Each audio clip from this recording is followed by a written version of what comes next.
Quelles sont mes attentes? J'ai besoin de réponses à mes interrogations. L'aggravation de mon état était-il prémédité? Le médecin s'interdit fait sûrement de moi incorrect pour les besoins de la recherche médicale. Au vu de mes complications médicales de mon background professionnel, se pourrait-il qu'un implant cérébral est utilisé comme instrument de torture psychotronique, instrument de neurotorture, c'est-à-dire le scénario décrit au chapitre 1 du document est-il plausible? Donc le scénario décrit au chapitre 1, on va voir ce que c'est. Le scénario décrit au chapitre 1, ça concerne les armes de contrôle mental. Voilà. Contrôle mental varsity, des armes électriques. Diffusion du terrain contrôle mental que vous regarderez. Diffusion du terrain torture psychotronique.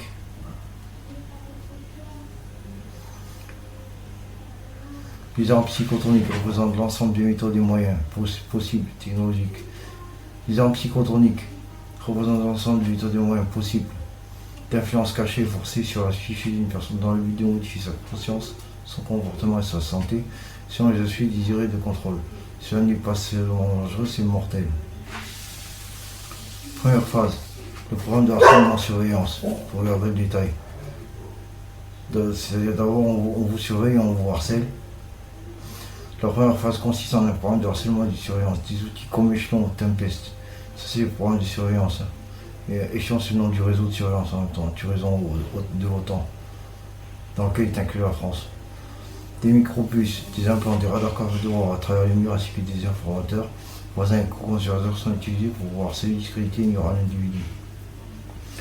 Les victimes perdent leur famille, leur emploi, leur domicile, leur voiture. L'objectif ultime est de détruire la vie d'une personne, l'isolant ainsi de sa famille, de ses amis. Cette isolation est nécessaire pour réussir à la personne et mener de nombreuses expériences sur la deuxième phase des attaques par arme à énergie dirigée.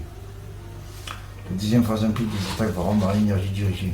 Une fois qu'une victime est isolée de tout le monde, elle ressent des sentiments de regret, de remords, de perte de traumatisme et se retrouve émotionnellement et physiquement épuisée.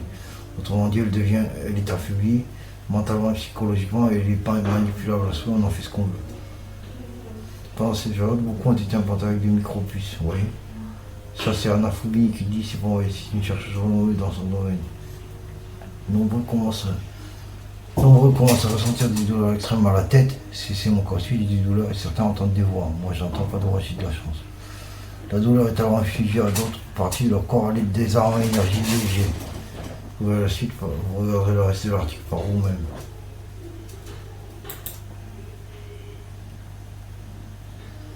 Donc, je compte sur vous pour diffuser ma séance vidéo pour que la justice ait une bonne des mesures qui s'imposent. Demandez la levée de la confidentialité de mon dossier médical et de l'essai clinique pour le reste de votre laboratoire.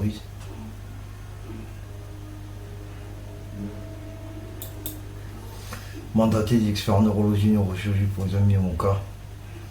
Charger un autre hôpital de mon suivi neurologique et de mon suivi neurochirurgical. Pour rappel, je suis en rupture de traitement et mon implant a besoin d'être recalibré, j'ai besoin des conseils d'un avocat.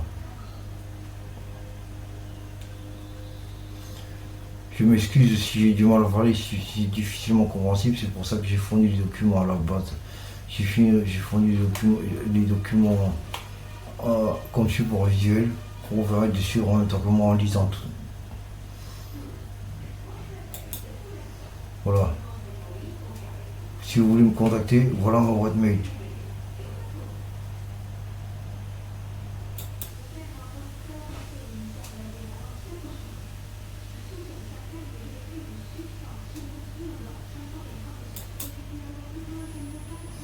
Donc voilà, maintenant à vous de voir. Je compte sur votre soutien et je compte sur votre réaction aussi pour divulguer au public toutes les révélations que j'ai faites dans cette intervention vidéo. Donc maintenant la balle est dans votre camp. Merci de m'avoir écouté.